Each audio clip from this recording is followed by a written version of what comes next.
Hello friends, मेरा नाम है डॉक्टर शुभम शुक्ला।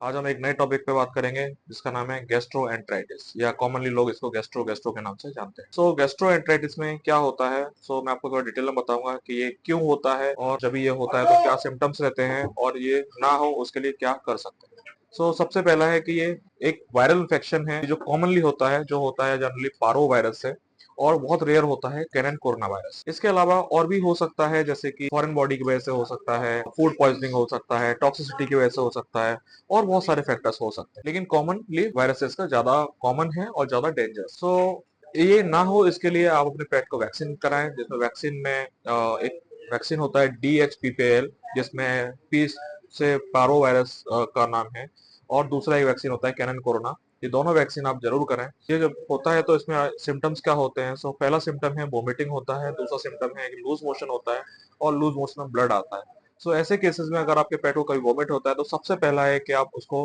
पानी देना बंद कर दें कम्प्लीटली, और अपने जो भी आपके वेट हैं आप उनसे कंसल्ट करें उसके आगे।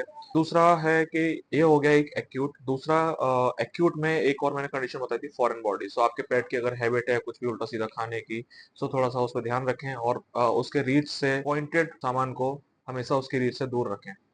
आप अगर उसकी हैबिट है तो आप अपने घर के सामान को या तो कवर्ड्स में रखिए या फिर थोड़ा हाइट पे रखिए जिससे वो ना ले पाए। अभी दूसरा होता है क्रोनिक डायरिया, जिसमें है कि आपके डॉग को बार बार होता रहता है। ये क्रोनिक में केस में क्या होता है कि आपके डॉग का जो डाइजेस्टिव सिस्टम है वो बहुत वीक है, वो खाना डाइजेस्ट नहीं कर पा रहा है। इसके बहुत सारे फैक्टर्स हो सकते हैं, उसका जेनेटिकल हो सकता है, कई ब्रीड्स में ये ज्यादा होता है। तीसरा है कि आप जो फूड दे रहे हो वो उसके फूड को डाइजेस्ट करने में बहुत ज्यादा मेहनत करना पड़ रहा है उसके बॉडी को। जैसे कि आप अगर चिकन बोन देते हैं तो बोन कंटिन्यू देने से पैंक्रियाटाइटिस हो सकता है। लिवर को, पैंक्रियाज को ज्यादा एंजाइम प्रोड्यूस करने पड़ेंगे, उसकी वजह से भी हो सकता है।